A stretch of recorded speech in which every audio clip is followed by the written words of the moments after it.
What's up, boozers?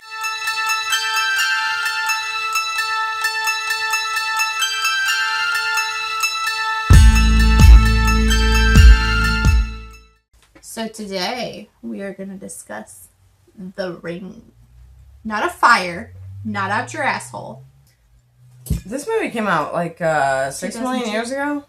2002. Fan-fucking-tastic. It's my favorite horror film. It's so freaking creepy. It was directed by Gore Verbinski, starring Naomi Watts, Martin Henderson, and Brian Cox. These two teenage chicks, and one of them mysteriously dies in the creepiest of manners.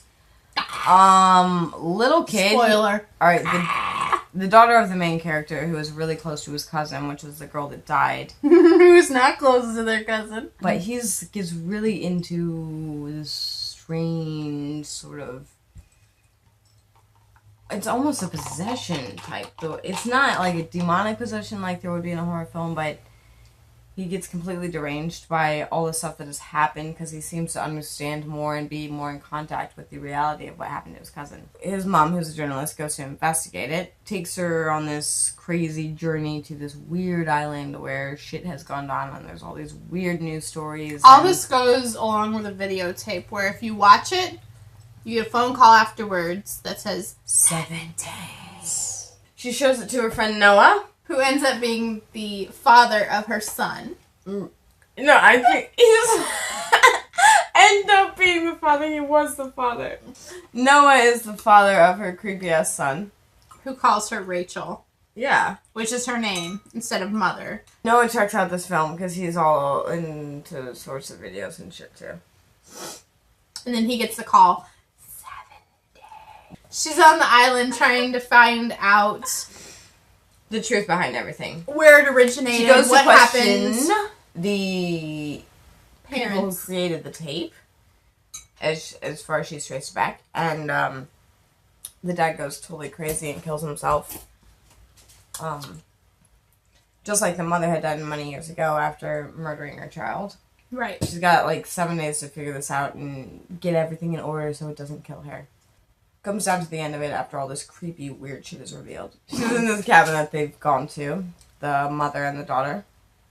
She's getting to the bottom of it. Get it? Because the daughter was drowned in a well. So she finds the girl's body and comes out of it and calls the police, and it seems like all shit has gone okay. Goes back to the city, and Noah is fucked. He did. She gets back there, and by this time, the girl has made his face all sorts of fucking contorted. So it turns out that she ends up saved from death. Right, because she found this kid's body and whatnot. And I guess that alleviated her from death somehow. But everybody else was still fucked that saw the movie. Yeah, so it doesn't really make sense, but it's still...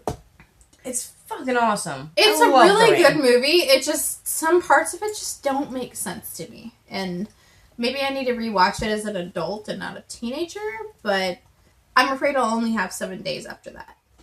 So, IMDb rates this a 7.1 out of 10. I'm going to go ahead and give it probably about a 7.5.